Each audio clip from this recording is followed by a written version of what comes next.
बच्चों, तो कैसे हैं आप सभी लोग। स्वागत है आपका हमारे चैनल एडू गुरु में। और आज हम लोग क्षेत्रफल एवं आयतन से जुड़े हुए बहुत ही कम सवालों को और जो इम्पॉर्टेंट है उनको सीखेंगे। ठीक है, परीक्षा में आपके बहुत ही कम समय बचा हुआ है, इसलिए हम बहुत ज़्यादा सवालों को लेकर नहीं आए हैं, क्योंकि आपके पास एक एक मिनट बहुत कीमती है। अब आपके पास इतना समय नहीं कि आप बहुत ज़्यादा सवालों को सीख पाएँ या उनको करें। आपको अब जितना भी आता है उन्हीं चैप्टरों को रिवाइज करके उनके फार्मूलों को ज़रूर याद करें, क्योंकि गणित में अगर आपको फार्मूला नहीं आता तो फिर आप सवाल नहीं लगा पाएंगे। ठीक है, तो हम उन्हीं सवालों को लेकर आए हैं जो पूछे जाने की जिनकी संभावनाएं बहुत ज़्यादा हैं। तो ऐसे हम 4-5 सवाल लेकर आए हैं, इनको आपको बहुत ही कम समय में आपको इनका रिवीजन कराएंगे। ठीक है, तो चलिए हम लोग समय को बहुत इधर उधर ना करते हुए शुरू करते हैं। पहला सवाल है, भुजा 7 सेंटीमीटर वाले एक घनाकार ब्लॉक के ऊपर, तो देखो एक घन है जो 7 सेंटीमीटर का है। ठीक है, यहाँ से एक ऐसे घन, इसकी सभी भुजाएं क्या हैं, 7 सेंटीमीटर की हैं। और इसके ऊपर एक अर्धगोला रखा हुआ है।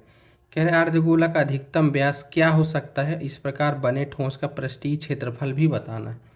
तो देखो गोले का अगर अधिकतम व्यास की बात करें तो गोले को अगर हम कुछ इस प्रकार से रख दें, यहाँ से ऐसे, ठीक है, कुछ ऐसे रख दें कि पूरा जो है ये, मतलब आप समझिए थोड़ा से 3D है, ये टेढ़ा हो गया। मतलब मान लीजिए कि ऐसे रख दें, आप इसको थोड़ा सा यहाँ समझ लीजिए कि अगर हमको इस तरह की कोई दे दे, या इसको और सही समझना, मैं इसको सीधे बना दे रहा हूँ कि मान लो ये जो है घन की छत है और इसमें एक हमको अर्धगोला रखना है।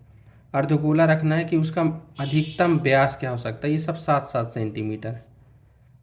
ठीक है, तो अधिकतम, अब देखिए सबसे पहले तो ये कि कुछ लोग कहेंगे कि इसके विकर्ण के अनुरूप रख दिया जाए, लेकिन देखिए उससे गोला जो होगा ना उसका कुछ भाग नीचे की ओर रहेगा, तो ये तो नहीं है, पूरा ढकना भी चाहिए। तो सबसे अच्छा तरीका ये है कि हम इसको ही मान करके यहाँ से ही ऐसे रख दें ऊपर से, मतलब ये कि 7 सेंटीमीटर इसकी भुजा के बराबर ही इसका व्यास माना जा सकता है। तो अधिकतम जो व्यास है वो कितना हो सकता है, 7 सेंटीमीटर हो सकता है। इसी तरह त्रिज्या 7/2 सेंटीमीटर हो सकती है।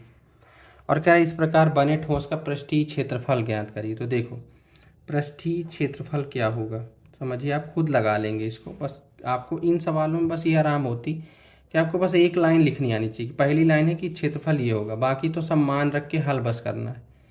केवल एक लाइन केवल की आपकी मेन लाइन कौन सी, तो देखो पृष्ठीय क्षेत्रफल समझिए 6a²।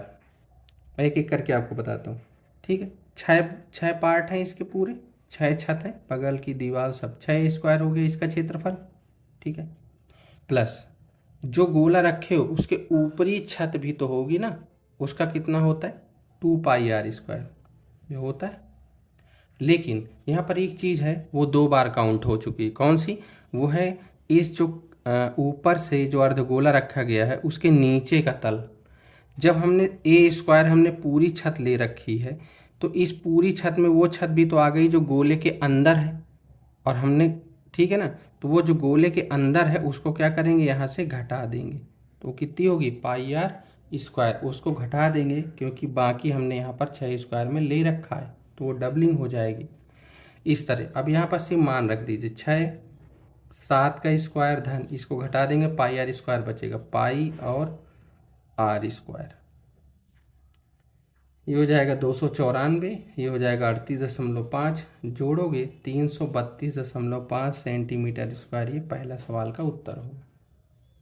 ठीक है, उसके बाद हम लोग देखते हैं दूसरा सवाल आप पढ़िए। लिखा है 2 घनों जिनमें प्रत्येक का आयतन 64 सेंटीमीटर क्यूब है, संलग्न फलकों को मिलाकर, तो 2 घन थे ऐसे, एक घन ये है, दूसरा घन ये है, ऐसे मिलाकर के एक घनाभ बना दिए गया। तो घनाभ का पृष्ठीय क्षेत्रफल ज्ञात करिए। ठीक है, तो घनाभ का जो पृष्ठीय क्षेत्रफल होता है ना, घनाभ का पृष्ठीय क्षेत्रफल वो क्या होता है, 2LB धन BH धन LH, यही होता है। मान बस रखना, देखो घन है, जब 2 घन जोड़े जाएंगे समझिएगा, तो क्या चीज़ है जो कि बढ़ जाएगी। तो दो घन अगर हैं, मान लीजिए संलग्न फलकों को बगल बगल रख दिए गए, तो पहले क्या था, देखो ये भी प्रत्येक का आयतन जो है वो 64 है। तो एक बार पहले तो घन का आयतन लगा लें। तो ए क्यूब बराबर 64 है, तो ए बराबर क्या आ जाएगा, 4 सेंटीमीटर। एक तो ये हो गई। तो अगर ये 4 है, ये 4 है, दो घन थे, इसकी ऊंचाई भी 4 होगी। ऐसे मतलब सिचुएशन थी। तो जो नया घनाभ बनेगा ना, मान लो नया घनाभ हम बना दें, तो देखो जब बगल बगल से जोड़े गए, तो अब जो लंबाई हुई वो कितनी हो गई, 8 हो गई। लंबाई कितनी हो गई, 8 हो गई। ऊंचाई जो है वो 4 ही रहेगी, जो चौड़ाई है वो भी 4 ही रहेगी। तो जो लेंथ है ना वो 8 बस हो जाएगी। तो यहाँ से लिखेंगे 2 गुणे 8 गुणे 4 धन 4 गुणे 4 धन 8 गुणे 4। तो 2 गुणे, ये 8 चौको कितना हो जाएगा, 32 धन 16 धन 32, 64 और 6, 2 गुणे 80 होगा, 160 सेंटीमीटर स्क्वायर। ये दूसरे सवाल का उत्तर होगा। ठीक है, तो एक ही सरल सवाल भी रखा था ताकि ये पूछा भी जा सकता है, इसे दो घन जोड़ने वाले या हो सकता है एक से दूसरे बदलने वाले। हमने हर एक चीज़ का एक एक सवाल रखा है। जो भी उस साल में सबसे अच्छा सवाल था उसको जो पूछे जाने की संभावना है। तो ये जोड़ने वाले से पृष्ठीय क्षेत्रफल से जुड़े हुए, इसलिए दूसरा सवाल है। तीसरा समझते हैं।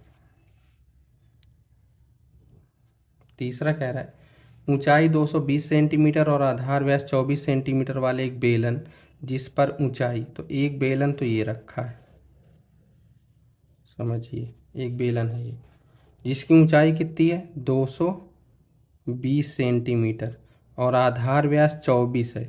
तो इसकी जो R1 होगी वो कितनी हो जाएगी, 12 सेंटीमीटर। और इस बेलन पर जिसकी ऊंचाई 60 सेंटीमीटर, एक बेलन और यहाँ कहीं रखा है ऐसे इसके ऊपर, और उसकी जो ऊंचाई है वो 60 सेंटीमीटर है, और इसकी जो त्रिज्या है यानी R2 है वो 8 सेंटीमीटर है। से लोहे का बना हुआ एक स्तंभ है, इस तरह से पूरा स्तंभ है। इस स्तंभ का द्रव्यमान ज्ञात करो, जबकि 1 सेंटीमीटर क्यूब लोहे का द्रव्यमान 8 ग्राम है, और पाई का ये मान इस्तेमाल करना है। तो द्रव्यमान तभी निकलेगा जब इसका आयतन निकलेगा, तो बस इसका आयतन निकालना है। ठीक है, तो स्तंभ का आयतन, फिर वही जरूरी लाइन कि आपको बस पहली लाइन लिखनी आनी चाहिए। बस पहली लाइन क्या होगा, पाई R1 स्क्वायर H1 धन पाई R2, बेलन का यही तो आयतन होता है, दोनों बेलन का आयतन जोड़ देना है, पूरे स्तंभ का आ जाएगा बस। तो पाई इंटू 12 का होल स्क्वायर गुणे 220 धन पाई इंटू 8 का स्क्वायर गुणे 60। हल करोगे तो 35 520 गुणे 3.14, पाई कामन ले लेंगे, इन दोनों को पूरा हल कर लेंगे तो आएगा 1,11,532, इतने सेंटीमीटर क्यूब इसका पृष्ठीय क्षेत्र आयतन आएगा। अब 1 सेंटीमीटर क्यूब का जो भार है वो कितना है, 8 ग्राम है। तो 1,11,532.8 सेंटीमीटर क्यूब का भार कितना होगा, तो 8 का जब गुणा करा दोगे तो ये इतना आएगा, इतने ग्राम होगा। 8,92,262। इसको किलोग्राम में लिखना है तो 1,000 का भाग दे दोगे तो 892.26, इतने किलोग्राम जो होगा वो इस स्तंभ का भार होगा। ठीक है, दो बेलन का सवाल था, एक के ऊपर एक। उसके बाद हम लोग एक चौथा सवाल लगाते हैं, जिसमें से पिघलाने वाले सवाल ये भी पूछे जाते हैं, और ये मोस्ट इम्पॉर्टेंट सवाल है। 3 गोलों को पिघलाकर एक बड़ा गोला बनाया जाता है, तो गोले की त्रिज्या बताओ। तो देखो इनका आयतन तो वही रहेगा, तो बड़े गोले का जो गोले का आयतन क्या होता है, 4/3 पाई R3, मान लो उसकी त्रिज्या ये है। छोटे का क्या होगा, 4/3 पाई R1 क्यूब, 4/3 पाई R2 का क्यूब, 4/3 पाई R3 का क्यूब, 4/3 पाई यहाँ से कामन ले लेंगे। ठीक है, तो R1 का क्यूब मतलब 6 का क्यूब, 8 का क्यूब, 10 का क्यूब, ये कट जाएगा। तो R3 बराबर 6 का, अब ये इनके क्यूब लिखेंगे, 6 कितना होता है 216, 8 का होता है 512 और 10 का होता है 1000। आर क्यूब बराबर हो जाएगा 1728, और ये किसका क्यूब होता है? 12 का।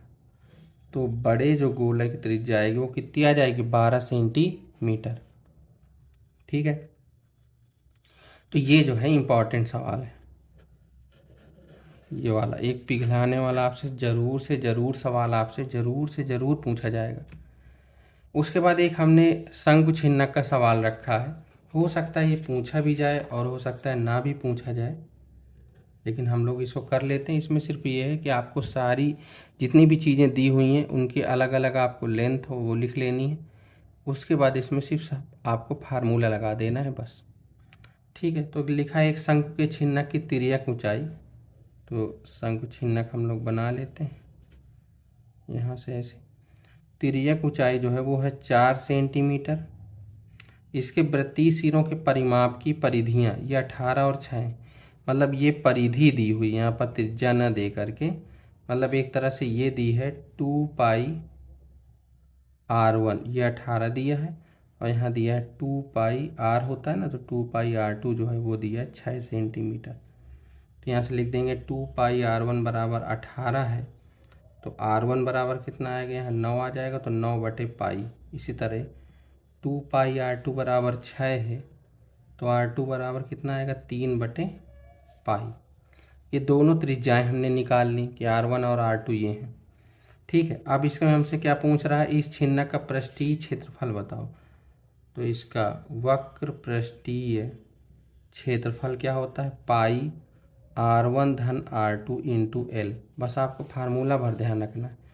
पाई r1 का वैल्यू है 9/पाई, ये है 6/3/पाई, इंटू एल जो है वो 4 है। तो पाई 9 3 12/पाई गुणे 4, पाई से पाई कट जाएगा, 12 चौक 48 सेंटीमीटर स्क्वायर। ये आपका आंसर होगा। ठीक है, इनमें ध्यान रखना है कि आपको सबसे पहले तो जो जो आपको दिया है उसको लिख लेना है, फिर हमको फार्मूले लगाने हैं, आयतन वाले सरल होते हैं। ठीक है, दो जो कोई भी हो, बेलन के ऊपर शंकु रख दे या बेलन के आगे पीछे शंकु लगा दे, तो बस आपको अलग अलग उनके आयतन लिख के उनको जोड़ देना है। सबसे इम्पॉर्टेंट लाइन यही होती है जब आप मेन फार्मूला लिखते हैं, बाकी तो मान रखना होता है। एक पिघलाने वाला सवाल ज़रूर आएगा, एक ये जोड़ने वाला हमने लगवा दिया है, जो जो भी इम्पॉर्टेंट है। सबसे ज़रूरी जो इस चैप्टर इम्पॉर्टेंट है वो है फार्मूला। अगर आपको बच्चा फार्मूला ही नहीं आता है तो फिर आपका सवाल नहीं हो पाएगा, क्योंकि इनमें कुछ इतना दम है नहीं। फार्मूला लगाओ, मान रखो और आंसर निकालो। ठीक है, तीसरी जो ध्यान देने वाली बात यह है कि जब भी आप आंसर निकालें तो उसमें ना उसकी इकाई ज़रूर लिखें। अगर क्षेत्रफल सेंटीमीटर में दिया है तो सेंटीमीटर स्क्वायर, अगर आयतन निकालना है सेंटीमीटर में तो सेंटीमीटर क्यूब, मीटर में दिया है तो मीटर क्यूब, ये ज़रूर लिखें। इसके आधा एक नंबर एग्जामिनर काट लेते हैं। ठीक है, तो ये क्षेत्रफल और आयतन से जुड़े हुए सवाल। अगर आपने हमारे चैनल को सब्सक्राइब नहीं किया है तो आप चैनल को सब्सक्राइब कर लीजिए, इसको अपने मित्रों या आपके भाई बहनों उनको भी शेयर कर लीजिए ताकि वो भी हमारे साथ जुड़ सकें। ठीक है, तब तक के लिए धन्यवाद। आपको मैथ के एग्ज़ाम के लिए बहुत बहुत शुभकामनाएं। आपका पेपर बहुत अच्छा हो, आप बहुत अच्छे से दीजिए और बहुत घबराने की ज़रूरत नहीं। आपको जो जो सवाल आते हैं पहले उनको हल कर लीजिएगा। समय का विशेष ध्यान रखिएगा, क्योंकि समय का प्रबंध ही इसमें बहुत डिपेंड करता है। ठीक है, आपको एकदम से नहीं होना कि अरे बहुविकल्पी नहीं आ रही, ये सवाल नहीं हो रहा, बहुत एकदम से पैनिक नहीं होना, आपको हल करना है बस एक एक करके। ठीक है, तब तक के लिए धन्यवाद।